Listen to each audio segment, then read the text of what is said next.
we've obviously played Houston once. They have a couple new pieces from when we played them last, so obviously need to look into that. But you can't overdo the scouting too much, especially in soccer. It's not a game where it's as much X's and O's. There's some general guidelines, and you got to look at tendencies. But other than that, you can kind of do more harm than good if you overdo that stuff. I think a lot of teams overlook them. We knew they were a good team, even though they were. I think they were either maybe the 4th or 5th seed. They had to play that playing game also. They're a dangerous team. And they got great players. They know how to play well, and we definitely respect them. But then again, we don't fear them. I think it's hard to disrespect a team that's had as much success as they have. I mean, they've had 2 championships in their short franchise and franchise history, and they've been to a 3rd final, and now going to be to a 4th. So,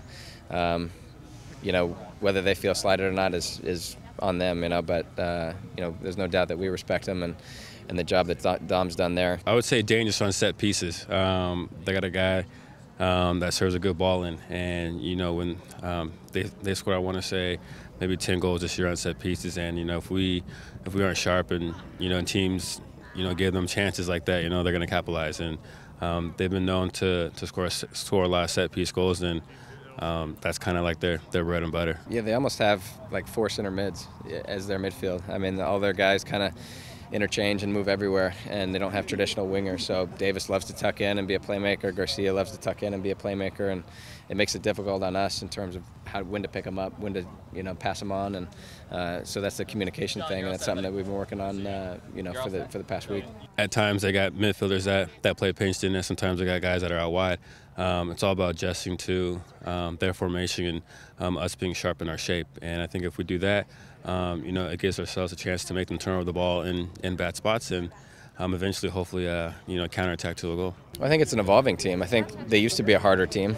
Not to say that they're soft, but it used to be a really physical team. They had the Eddie Robinsons and those guys who were going to put a hurt on you. And, and it worked. I mean, they won 2 championships in Houston and, like I said earlier, in San Jose. So, their team's evolved a little bit. Now they have a lot of skilled players with their midfield, and Ricardo Clark is a guy that can kind of do both. So, I don't think you can pin them down as one specific thing. I think they're a team that has a lot of different ways to hurt you. This is the same 2 teams from last year's Cup, and even though we've played games against them, they haven't been as scrappy as our series against like San Jose or Seattle. But it's a big game. They definitely probably want revenge from last year, obviously, and we want to make sure that we keep the Cup here in LA. This is 60,000 lungs bursting. A season of knocks, blocks, and last-minute drama. This is louder than loud. This is MLS Cup. This is soccer. Houston Dynamo versus LA Galaxy on ESPN, Saturday at 4:30 p.m.